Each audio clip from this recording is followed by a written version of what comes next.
I'm practicing my British accent. I used to be able to do that. Welcome to another episode of Chick Flick Shuffle. Like that? No. I can't tell where the clapping is coming from. I don't see blue.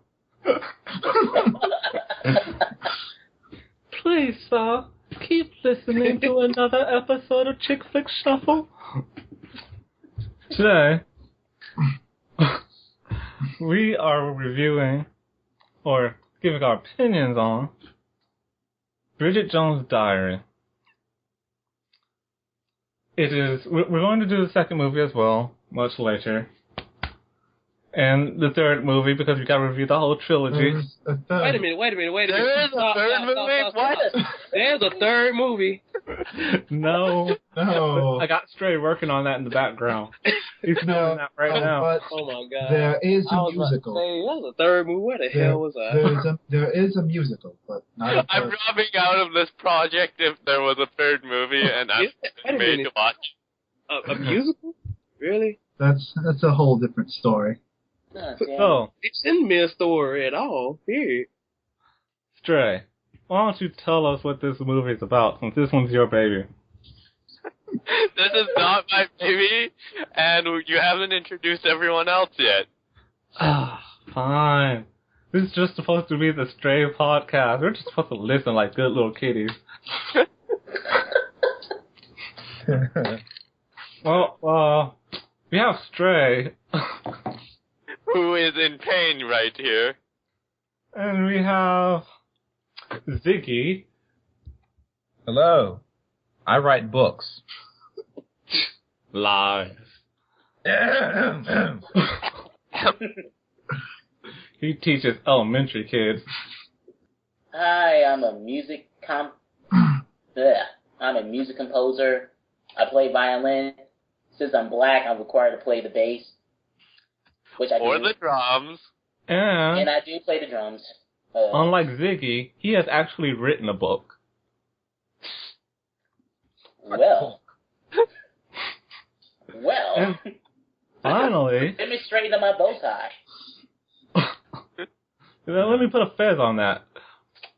Finally, we have Gio. Good evening. I can't believe I screwed that up. Good evening, ladies and gentlemen. I'm speaking in a fake British accent. I guess Oh. Because the people in the... Podcast long. Oh, God. By the end, you won't even remember he's Hispanic. My normal accent doesn't even make me believe I'm Hispanic. I thought you were Dominican. you That's sound like Hispanic. Dora. No, I'm not. That is probably what I'm doing, speaking like Zorros. Diego de la Vega. That is my name. So, Stray, no more stalling. Give us Tell us a about summary this of the plot video. line of this movie. I hated this movie so much. Stray, you were But you supposed to did. do this review in January. No, because the schedule kept messing up and I was not informed of everything.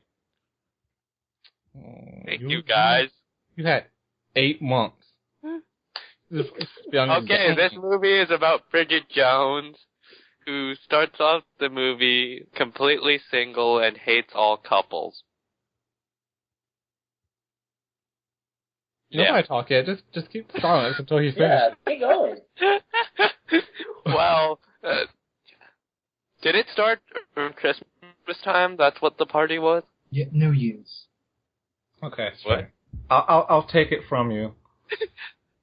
I understand it's a very stressful situation. I know how you Canadians hate British people. We're just gonna go. British people I'll take the reins. compared to you. No, he hates British people more because he's Chinese from Hong Kong. Actually, I like British people more. No, you hate them. We like them. Okay. We like their rule. That's why we left Hong Kong when China took over. That's why you're breaking Again. up right now. You went to Canada, which is basically New. That's only Quebec. Yes, Canada. That's what I said. Damn. Wow. Rob has Bridget in it. Man, you can go back to geography or something. Good. Damn. I mean, Y'all know it'd be that just Quebec is- fantastic if that was like an official, like, reading disablement. You can't read Quebec as anything but Canada. It's just an American thing. What's that? Q, U. Oh, that's Canada. But anyway, Bridget Jones is the story of, like Stray said, it's a girl who's in her early 30s. Named Bridget Jones. Named Yes. Bridget Jones, who gets set up by her mom to meet Mr. Darcy. And as you can probably already tell, this movie is vaguely based on Pride and Prejudice. No, there was a novel of this. Yeah, it's based off the novel, Bridget Jones' Yeah. Diary. Romantic novel. She's influenced by Pride and Prejudice. And zombies. Don't forget the zombies. That'll be in the third movie. Bridget Jones and the Zombies. So, she decides, you know what? She doesn't want to end up one of those lonely old European women. And actually, well, I'll get to that after this, but so she's gonna make herself better. She's gonna stop smoking as much, stop drinking as much. She's gonna lose weight. She's gonna find herself a good man. And throughout her discovery of her good man, she pretty much first to choose between two people. Oh my god, kind of idea. Peepers? Peeper. Yeah, she has to choose between two peepers? What? And one is Hugh Grant's character. Daniel Cleaver. Yes, Mr. Cleaver. The Casanova. Wow, what a name. And she already knows he's bad news, but hey, she's desperate, so anything goes. And then the other one is Mr. Darcy, who's played by the gay dude from Mamma Mia. Really?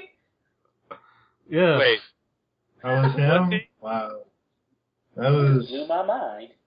He was so much better in this movie. Well, this movie did take place 9 years before Mamma Mia.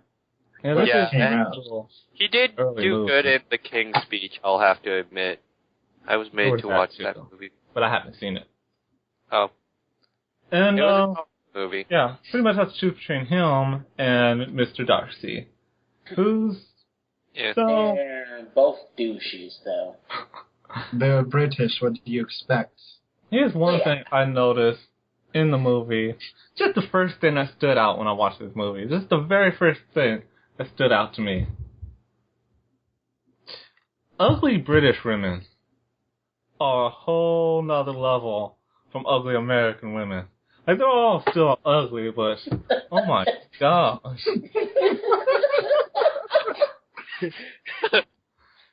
Like, teeth and the thin lips with the bad lipstick and the thick unibrow. Are we going to talk about her friends, too? Oh, I yeah. have a question. Is that Renee Zellweger? Yes. Yes. Yes. She's from Texas. What the hell she's doing in this movie?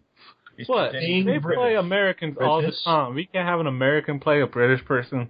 Exactly. British people play Americans all the time. She was probably the most annoying character in the movie. Yeah. I loved her character. I hated her voice. I loved her voice. And the issue I see is this is supposed to be a romantic comedy drama. You can't have the main lead as the comic relief. It takes all credibility out of her character. I don't think that's true, and I can't think of any current examples of that. But yeah, unless it's an I'm Adam pretty Sandler sure that's movie. not true. Unless it's a Jim Carrey movie. Like, how about this? Some Like It Hot. What? I took it way back. You're like, what? What? I don't even know that movie. Oh my gosh! How about Shazam? movie? Kazam? No. Get out. Get You out. have to get off of your Shazam thing. Let's green eggs and ham it. It's time to get set for my red text. Get out. Please hang up. But I'm saying that comic relief, like main characters can be comic relief, but you usually see that with comedians, like with Jim Carrey and Adam Sandler. Because that's what they do. They're funny. No, don't put Adam Sandler in there. I'm just saying. No.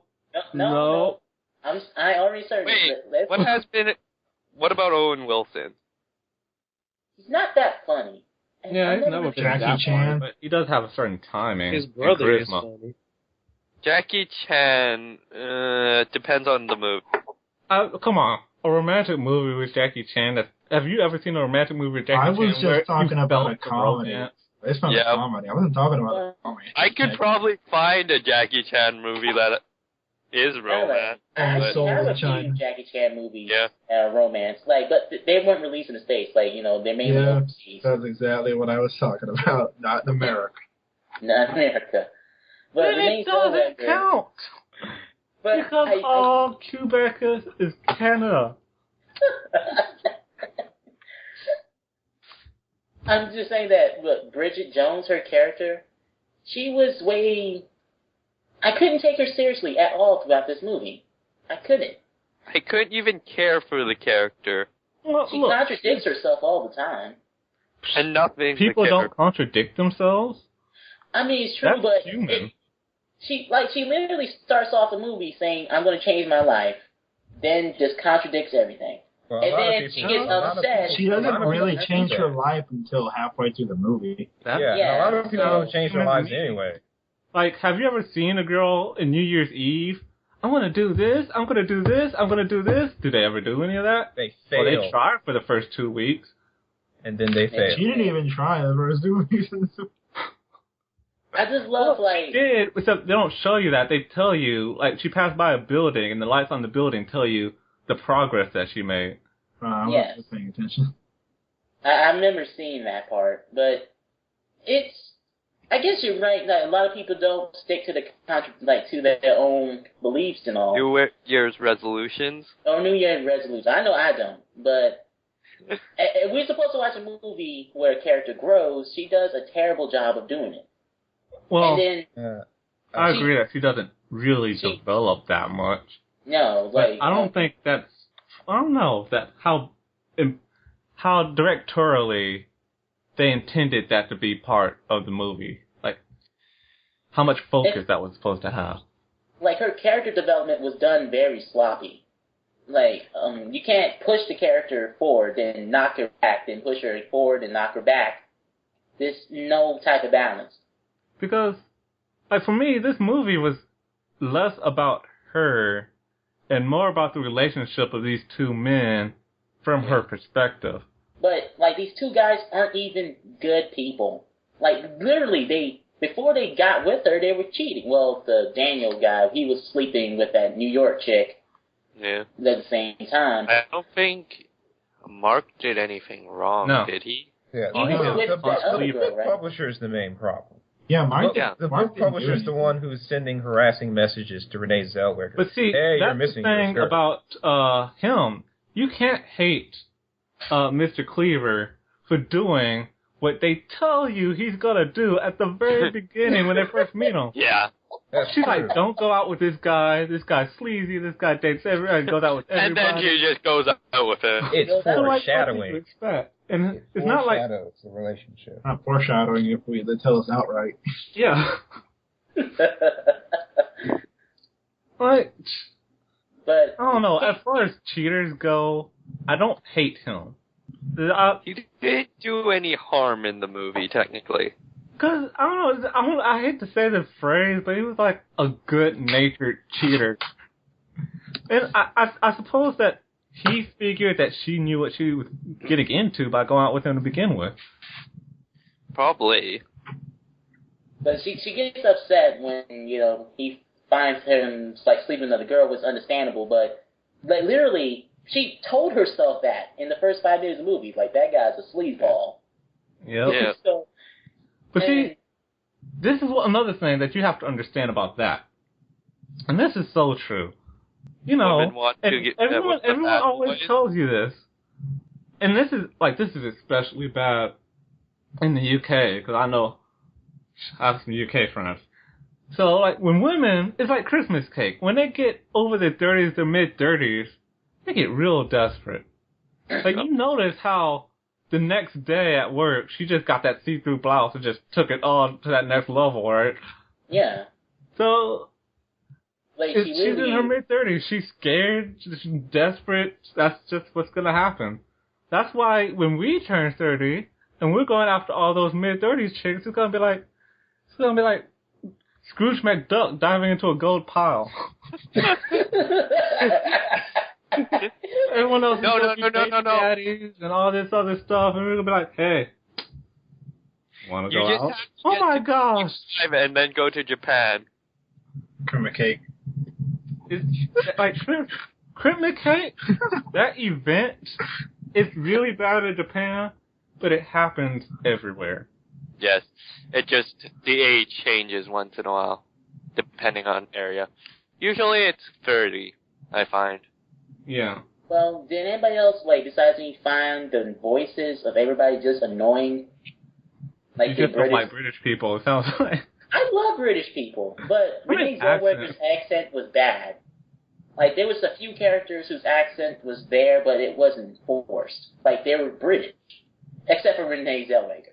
I'm sorry, I just think she can't act that well. Boom, I said it. Boom goes the dynamite.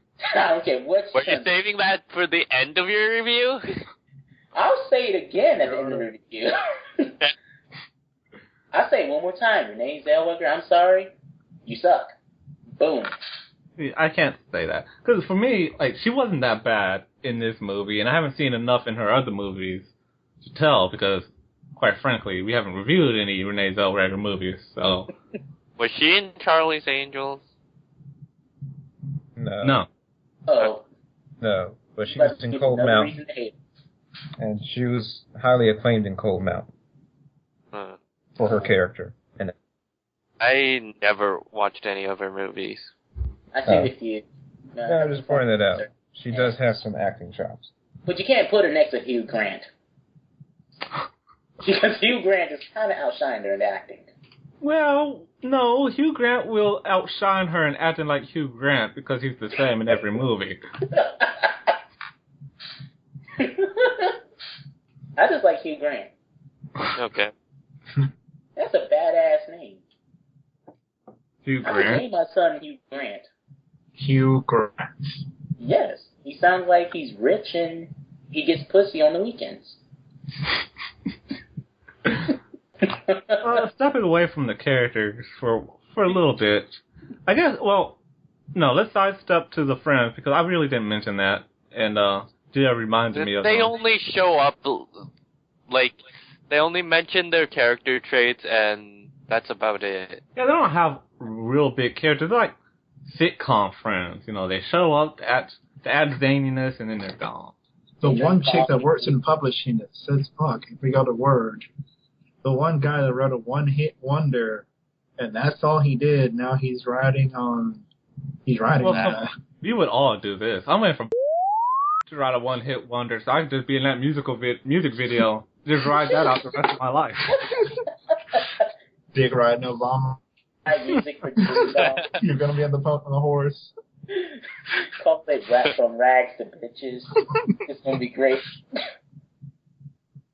Random flute and gunshots.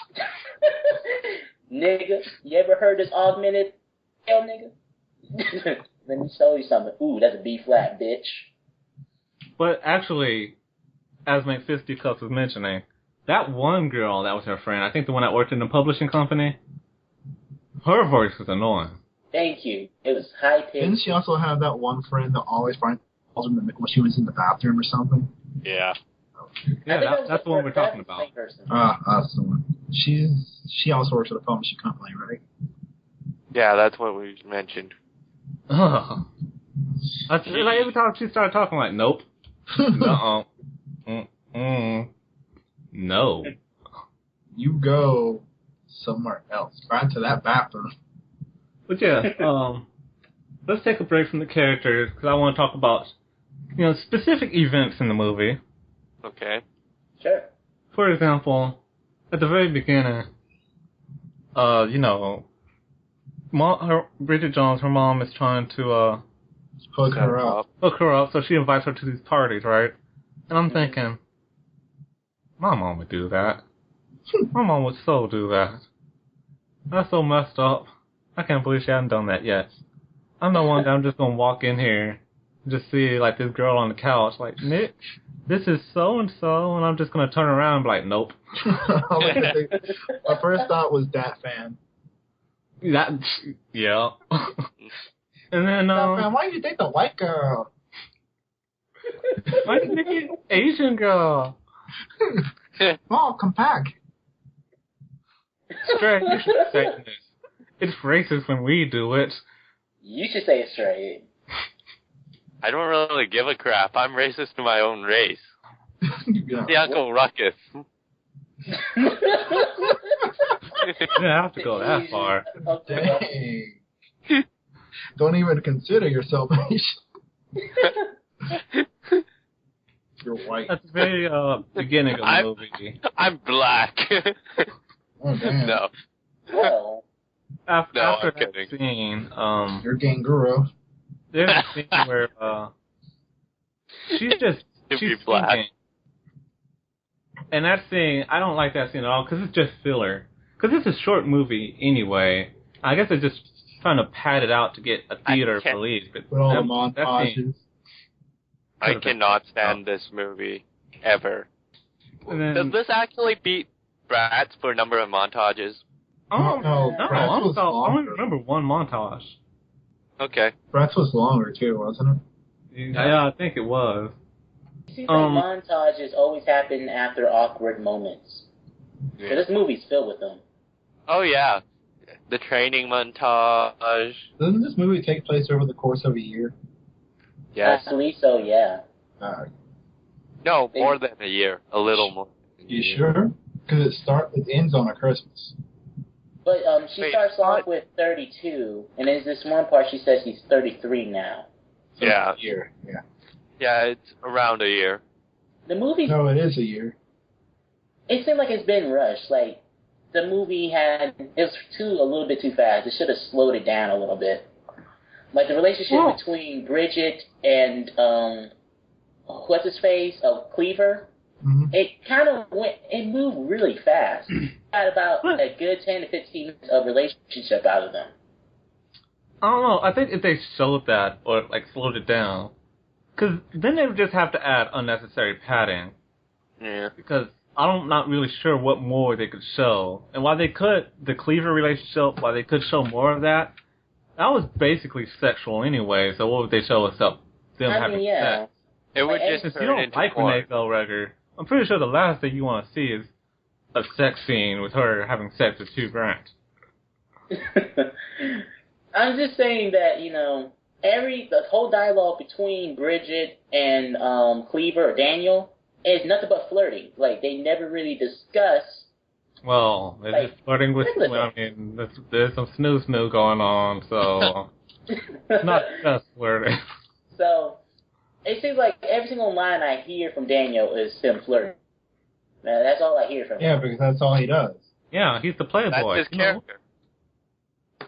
It's not all flirting. Like, he's got those zingers. He's got those one-liners. He's the Just master because of you make a one-liners. one-liner, that doesn't mean you're flirting. Even if you're, I guess it seems like that if you're Hugh Grant, because that is the case if you're Hugh Grant. Fact is, I could go to a bar and say a one-liner. I'm not going to sleep with somebody the next day unless I'm Hugh Grant. Does the name Hugh just give you sexual powers? Yeah. Hugh Hefner. I don't know. You're gonna have to ask, like, you're gonna have to compare the sex life of Huey, Dewey, and Louie, and just see if Huey gets more duck What tail. about Huey from the Boondock? Huey. He's gonna get some pussy. Let's face it. Just saying. When he grows up, he's gonna get it in. Because he's a genius. Yeah. I don't know. If he grows up, survives the CIA and the Kumite, maybe. And the White Shadow. He has so far. He's been doing this so far, and he's only 10. Can you imagine when he's 20? That nigga's gonna be Chuck Norris, Shaft, he's the Black Panther. I think like Huey is a one-woman man. I'm pretty sure he's decided on Tom's annoying little daughter. I'm actually surprised at how many women Riley is able to get throughout the series. The series, at least 2, and then there's more in the comics. Like, he's a gangster. But he doesn't live in an area that gangsters are actually well liked. Which is hilarious. But continuing on with Bridget Jones and her mystical diary. But it doesn't really play that big of a part. Speaking of the diary, because it's in the title, so I might as well bring this up. She starts using a diary after she meets Mr. Darcy. But you really never see her write in it. Except it's like... in the title, but it's not important to the film. And, no, it plays a little role in the end. Yeah, but then that's just a fake out. It was a nice fake out, but it was still a fake out. They put it at the end because they realized, oh crap, we didn't use the diary at all. Or probably the writer, she was like, oh crap, I didn't use the diary at all in this whole book. Let me write it in the end. Should we just read the book and... No. God, no. Movie's shorter. No, what you're supposed to do is just read the back of the DVD. Yeah, that's all you're supposed to do. You gonna buy the DVD? I know, right? No. You look up the DVD case on the internet. Quick Google search. 7 months stray. 8. And that's as much effort you put into your big project. Look it up, DVD case. I wanted to talk about her parents because they have a little story arc in here. And they don't want to be in that kitchen anymore. Her mom used an egg beater at Skeets, and like the first time I see it, 'cause you have to pump it, and then the egg white comes out. And the first thing I thought is, I wonder if that comes in black. But yeah, she wants to. Yeah, I think Gio was saying it, and we just overpowered him with our mighty voice. But she was going out with someone from QVC because I guess her life wasn't exciting enough. She didn't want to stay in the kitchen and just be a housewife. Yeah. She wanted to do something more in her life because she spent her whole life just being a wife. Yes. And the QVC guy ended up being a jerk. Because he cans too much. He was Jersey Shore. Yeah. I'm sorry. Man, that dude. I'm sorry. There's a British version, Georgie Shore. That dude went from Charmander to Charmeleon. There you go. I was going to say Charizard, like Charizard's the same color as Charmander. Yeah, Charmeleon was darker. No, but that scene also got angry after that too. What? I said, he got angry after that too, just like Charmeleon. It's the perfect comparison. So, Pokemon. when does he become Charizard? Okay. He doesn't. What happened? I'm actually on my the thing I don't understand about that one story arc, I think they could have done away with because the dad just takes her back and nothing really came from it. Like he wasn't upset or anything. The relationship didn't change. It's like, hey, I just left. Found you with this other guy. I'm a television star. Came back. Take me back. Okay. Why? You probably just have to read the book to get the full story. Or probably he's like, I'm not going to find another woman. I'm just going to get back with you. Well, yeah, he wasn't going to find another woman. That's a very good point. He's going to die. Might as well not die alone. But that part really bothered me with Bridget when she found out that her parents aren't together. She just goes, she doesn't really seem all that broken up about it. Well, then again, that's because her mom pretty much leaves her and her dad's the only one left.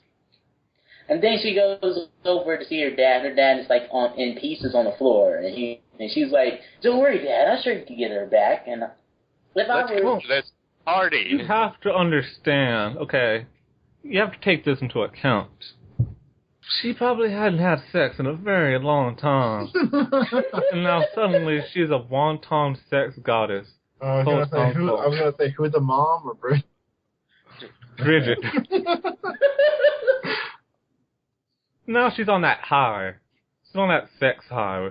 That Hugh Grant, like when Hugh Grant has sex with you, you just get high for like the next 2 weeks.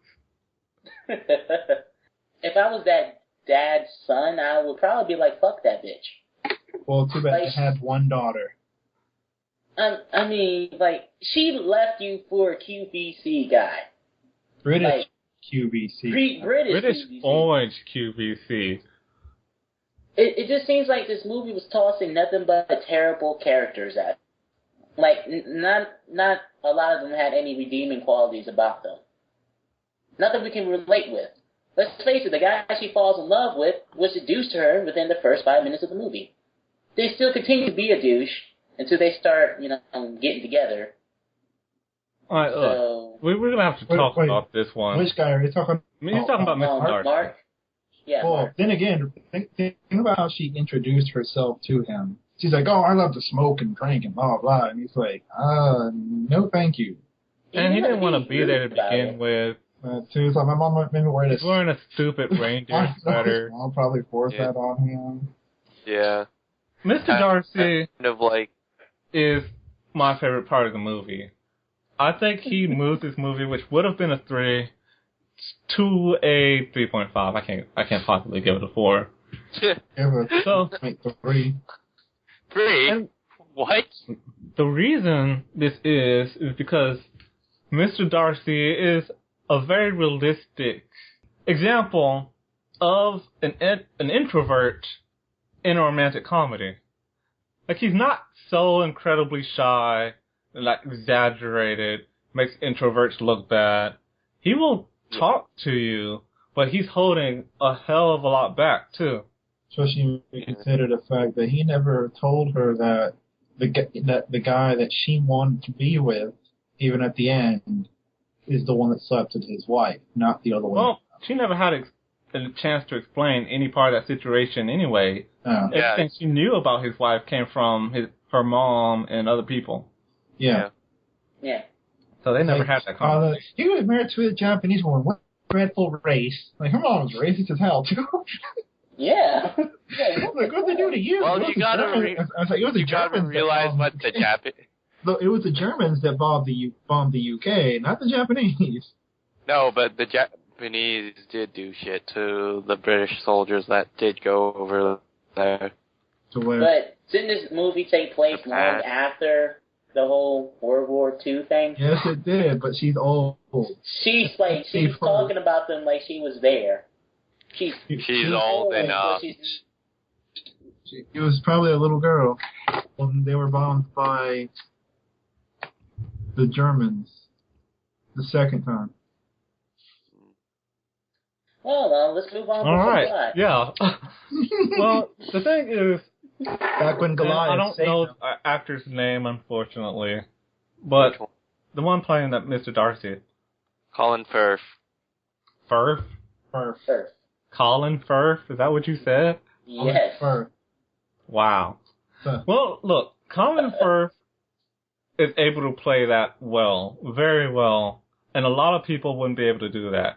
Because with Colin, you can pretty much see what he's saying without saying it, just from the expression on his face and the context of the words that he's saying.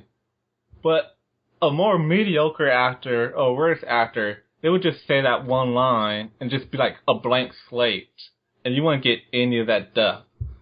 And that's why, Darcy, he heightened the movie for me. So, do we want to get with events or characters again? There's not much more. Doesn't matter at this point. Here's something I want to talk about. The fight scene? No, but we will talk about that definitely. The party? Which one? A party.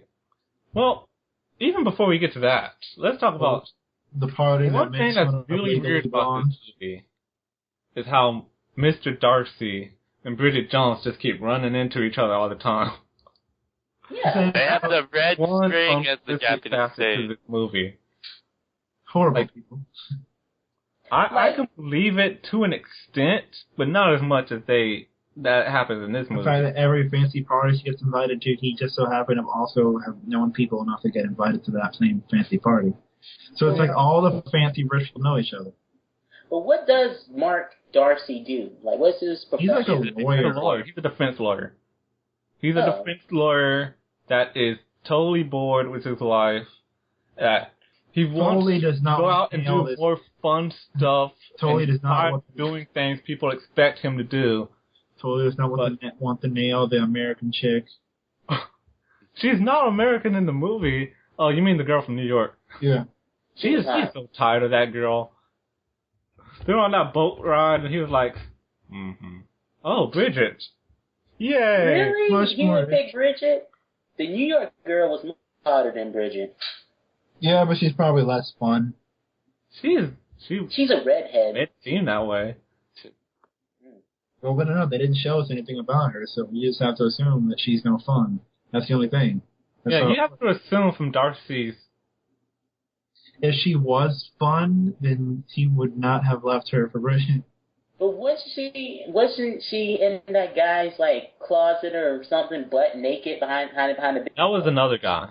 I wasn't. That was another girl. Sorry. Oh, that was from the New York Post. Okay, they look alike. They look similar. A little bit. The one that was naked, she was a lot tanner. Probably has Hispanic origin.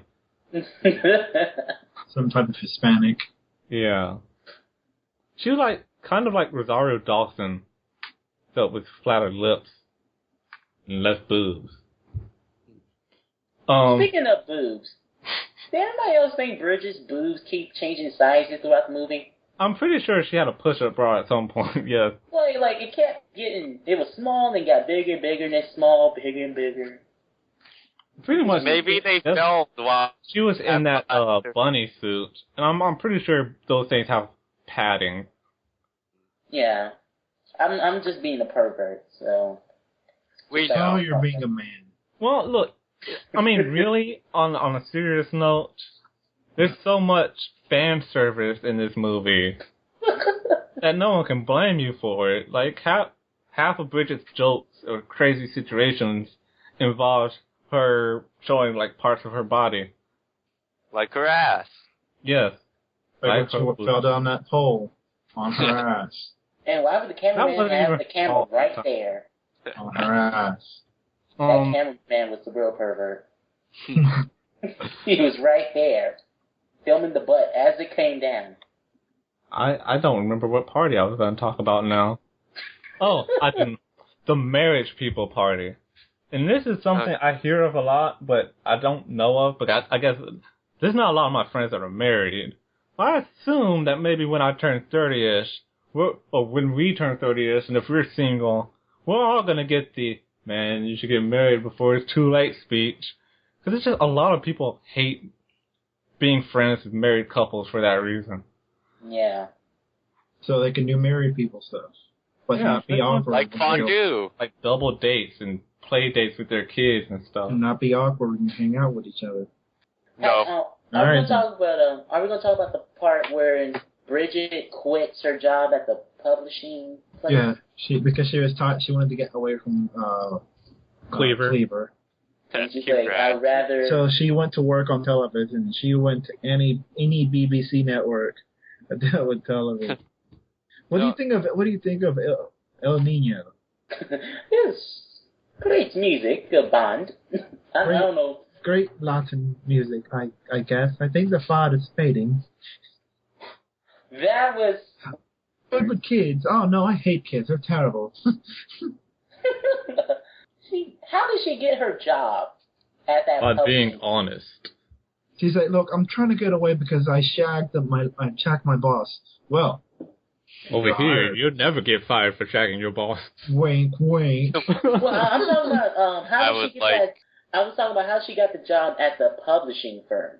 She seems like she sucked interviews. So what does she do different? That's to not get even that job? information that would be in the book. She's just there. That's all you need to know. You're looking for an encyclopedia of Bridget Jones now. Like you're trying to find backstory in Mamma Mia. So that's not going to happen. We wrote the backstory for Mamma Mia. I know. I know. We We should get copyright credits for the backstory of Mamma Mia. For some reason, we gave Mamma Mia some type of intellectual side. Exactly. We broke it down. We've gone through too much of this movie to do the same thing. So let's get to the scene that we all want to talk about. Fight scene. The fight scene. Fight the scene. most polite fighting ever. And with the worst music ever. It's Raining Men. I honestly didn't know what the song was until they burst through the window. I know. I didn't know either until I got to that part. This movie has Then they stopped singing Happy Birthday to that guy, and it's like, all right, let's continue fighting. I know, right? But yeah, it's a great scene. It's a great climax. Cause it looks like they get hurt, and it looks like it's personal. Like it's going down. For British people. Yes. If it was American, it looked completely different. Like you can tell that British people don't know what fights are, because when this fight happened, the friend had to go next door to tell people someone's fighting. Like, this happens so rarely. Everyone needs to know about it now. Two people are fighting outside. And then everyone goes, look. Yep. They almost ruined that kid's birthday. Mm-hmm. No. They made it better because they were fighting. Yeah, that would have made my birthday better. Yeah, get a Plus, badass Mr. Darcy said he was going to pay for everything, so it's no loss on anyone's part. He's going to get Barney at his birthday party next year. All thanks to Darcy. But, didn't this movie have, two climaxes? Like, the first one is a fight, and the second time is when Mark reads her diary. Yeah, he reads her diary. I wouldn't really call that a climax. I think really what that was, I would call it kind of a joke on outside. the typical romantic comedy tropes. Because in other situations, he would be genuinely pissed off over that, and she would chase him and explain herself, and he'd be like, okay. But here, she sees that, and he sees that, and he understands, okay, it's just diaries. She's just venting. I was kind of a jerk back then. And he buys her another diary. It's an example of just how human that Mr. Darcy and all these characters are supposed to be. I want to know how cold it was outside. It was snowing. She was outside in her underwear. Yeah. They try to... it seemed like a very odd last piece of drama to put towards the end of the movie. Like, he leaves, right? When Bridget comes back, and he wasn't there. Yes. So... He could have left a note or something. Seriously. Yeah, so... Oh, come on. You already know he's not the type of guy that would do that. No, that requires intelligence. I think the ending, like the whole part about him leaving after he reads her diary was unneeded. You can't add like the last bit of drama within the last 10 minutes or so in the movie. Well, I liked it. Now the climax happened. It's good to finally see some use out of that diary. Yes. Maybe, like, when you have the climax, when you hit the climax, you're supposed to slowly come back down towards the conclusion. When the climax of the fight, it added a little bit more drama than it settled out. Which is weird. At least that's what I remember in English class when they taught you about the story-making process. Yeah, that's what I learned when I took theater art, theater appreciation, but still. Hey, Ziggy, you want to chime in here? Yeah, this is your forte, Mr. Book Writer. On what again? How to write a story. How to write a story. Yeah. They apparently went from the falling action straight to the conclusion, back to rising action, climax, falling action. No, I wouldn't call it rising action. Yeah, there's no rising action. Well, the rising action is over and done with by the time you get to the movie. Yeah, I know. They get to the conclusion, but then throw in another climax. Yeah. Another climax. Look, what? This is the way I think. Because if you take that scene out, then the ending, it's subpar. It's just Miss Darcy comes back, they go into the apartment, the friends leave, there's credits. It wouldn't have made for an interesting ending at all. It would have made an ending that's just like all the other chick flicks. You're talking about the scene where he finds the diary and he walks out. Yes. I mean, it'd be kind of anticlimactic in a way. If all of a sudden, oh, well, she clearly thinks I'm a jerk, I'm leaving her. And then we're all just left, oh, that's so sad. She was so close. At the same time, I thought that was kind of odd that he would just walk out and then say, here, I'm getting you a new diary. Instead of just saying, here, I'm getting you a new diary, so you can have a fresh start. Well, like, the shop is right down the street. I probably didn't expect her to be done, like, whatever she was doing. But who stops just to change their underwear? Like, she must have had some stains off on that stuff or something. No, she was wearing granny pants. She thought she could get some better if she had thongs on. It's gonna make it better. I thought it's gonna make his thing bigger because she has tinier panties. Hey, there's more to see. But I thought maybe the whole him reading a diary thing, I didn't think that was the best way to add add a climax or a scene between like towards the end. I think it might have been better if she reveals to him about this diary that she wrote, or like things, her goals and whatnot, and maybe they'll go out to the store and actually buy a new diary together. It seemed more heartwarming than adding a laugh to the drama. Why would they have that conversation at that point in time? The name of the movie is Bridget's Diary, and like we all said, they start kissing, and she just goes like, "Oh yeah, this is my diary. Let me tell you about it." Well, before they start kissing, like the movie title literally promotes the diary, so they should have had a better written scene when they included the diary towards the end. Well, yeah, but in another way, like the movie itself is the diary, like Diary of the Dead. It's that way because that's why she's talking to the audience, and narrating the life in a very Ferris Bueller way. I just thought that the ending could have been written a bit better. I do like to make a fresh start diary, but it wasn't written in properly, or at least in my opinion. Also, that was one ugly-looking diary. Well, it's what you write in it that matters. But then, how about the last line? Didn't the last line make you want to go, that's right, nice guy. That's right. Can we talk about the music in this movie now? I don't remember hearing any music. Well, so here's the thing. Ahead. The movie has two different albums. There's the worldwide edition, which is a lot longer than the U.S. edition. So I'm guessing they use different songs in the American version than they did in the international version. Because It's Raining Men, it only appears in the U.S. album. Oh, God. Oh, okay, I see now. The American version only has mostly American artists, while the worldwide version has people who aren't American. Like the Beatles? I don't know. The issues that happen... Oh, no, there it is. It's Raining Men is in the worldwide edition, my bad. It seemed like this movie had a boner for, Motown songs. It literally tossed Motown at us. I remember Chaka Khan. Diana Ross, Marvin Gaye, like they literally threw that at our face, and I'm like, maybe music from the 60s and 70s is not the best way to promote or push a British romantic dramedy. Dramedy? Yeah, I'm gonna say dramedy. There's drama and comedy added together. So you're saying that British people should just listen to British music? I'm just saying that never step out of their comfort zone. Never. Motown was not the appropriate choice of music for this movie. And it's Raining Man. Really, you really want to play that during a fight scene? They're British. They don't know about fight scenes. Yeah, they do. No, they're false. Yes, they do. I think the whole scene they make Doctor Who. He never punched anyone. So, way back when. Exactly. He hasn't done it in a long time.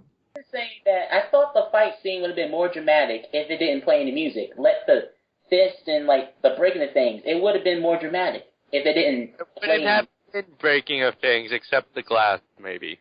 Yeah, like I thought the movie And did Hugh more Grant's soul. And his This face movie too. needed a lot of silent moments. Like, I want to see the actors express with their faces than, the dialogue. It could have been a lot of times where the scene could have been better if they didn't have any music, or they just took time to reflect on the choices that they made. Well, maybe Brandon should just remake the movie himself and be director. Here's what, I don't think it is. You can really call it a dramedy. It is a romantic comedy in a sense, because it's too lighthearted and too quirky to be a dramedy. But there was drama. Well, very little of it that was all quickly resolved. Like, the good guy was the good guy, the bad guy was the bad guy. It was all very simple. Like, when I think dramedy, I think something like Funny People. Or Louie. It's funny, but then when it gets dark, my gosh. And this never got anywhere near that dramatic, heart-pounding level. Like, there's not even a moment in this movie where you're suspensed. True. I just think they should have had better music. It's like they literally, I don't know if they ever, did they even find a composer? Oh, wait, they did. A composer? I thought they just licensed all these songs. They did, but it looks like somebody named Patrick Doyle who composed the soundtrack. That sounds like a drunk Irish black man. What does Brandon Small sound like? I don't know. Who's Brandon Small? I only know McFisticuffs. Yes. Me too. They just had a boner for old music. They did. I'll give you Jones, that. I love that song, but it felt so out of place when it was in that movie. I was like, why are they playing this song? Which song? Me and Mrs. Jones. Oh yeah, I'll agree with that, but I still like that song because of the Scrubs. I mean, I love that song, but it was out of place in the movie. It was so well, I think it's because the guy was trying to do an older lady, I don't know. It's because her name is Bridget Jones. That's the only reason it's in this movie. God, I just realized. Wow. And when I was watching the movie, I was realizing all these songs that they had in, that were playing. I was like, I bet you they're gonna use I Am Every Woman. I knew they was gonna do it, and they did it. I was like, man, this movie is so stereotypical, it hurt. This movie hurt my soul the first time around. I was planning to even just skip watching it because I've already watched half of this movie because of a certain review I'm not part of. Because some people didn't tell me properly. Well, you're fine. You're nurse. So I'm guessing no one has anything, else to add, so we can wrap this up. There is a third movie being made. Oh crap! Not reviewing that third movie. It's not. No, I said being made. Bridget Jones's Baby. I know, but we're still not touching that movie. I know, because it's not made yet. No, even if it comes out, promise me we won't watch it. I promise nothing. It was greenlit last year. Wow. With Colin Firth and Renee Zellweger again. Well, honestly, because neither of them are doing anything right now, so... Oh, God. So, Stray, what did you think of your movie? I hated it. So did we. Yeah. Tell us something new. I hated this movie so badly that I was planning to take the punishment for not watching this movie rather than watching this movie. Oh, and what? So, Stray, what do you think of this movie?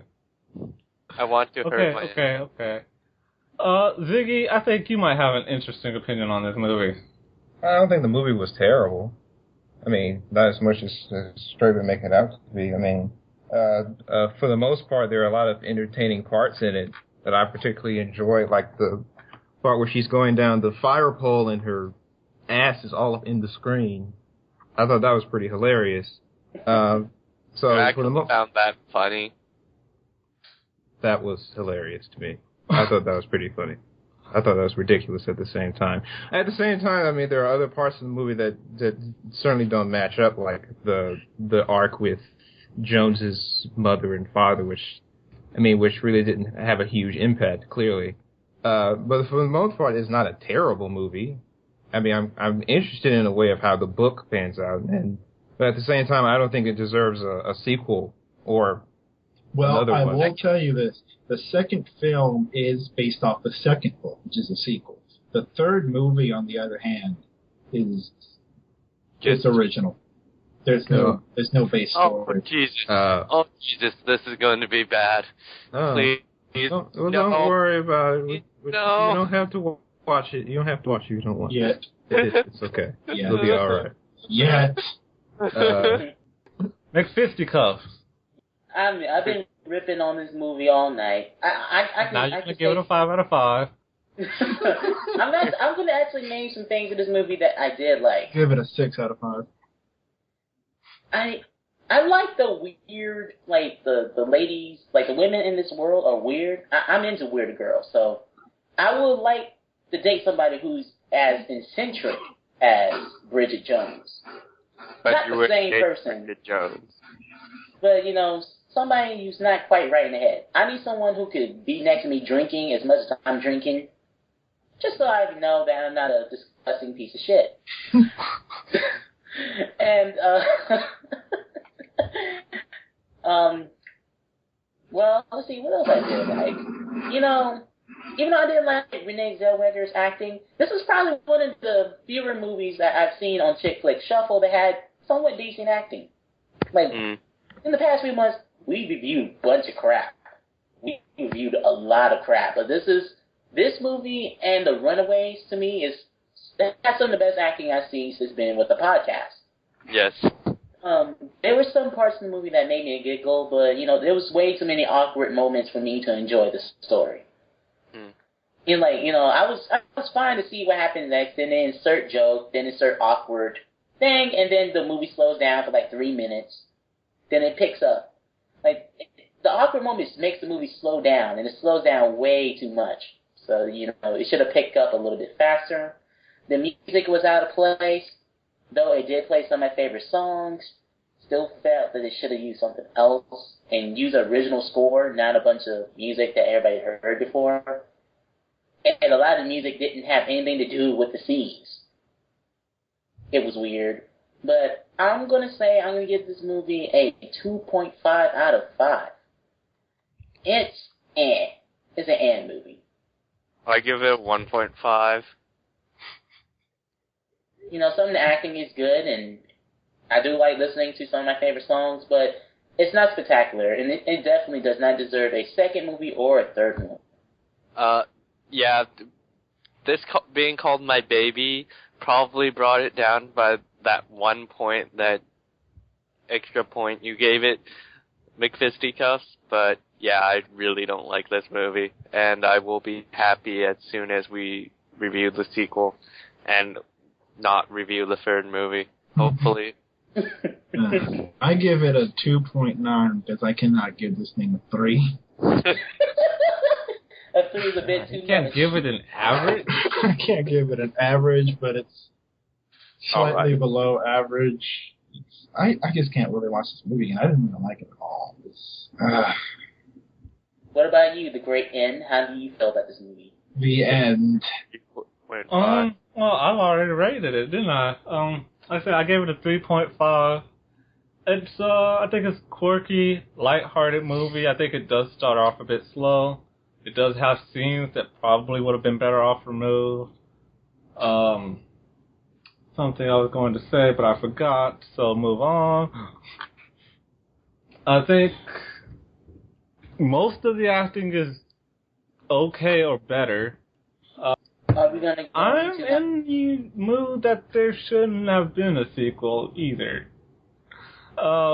This movie was pretty much peaks and valleys for me, but it all sums up with the 3.5.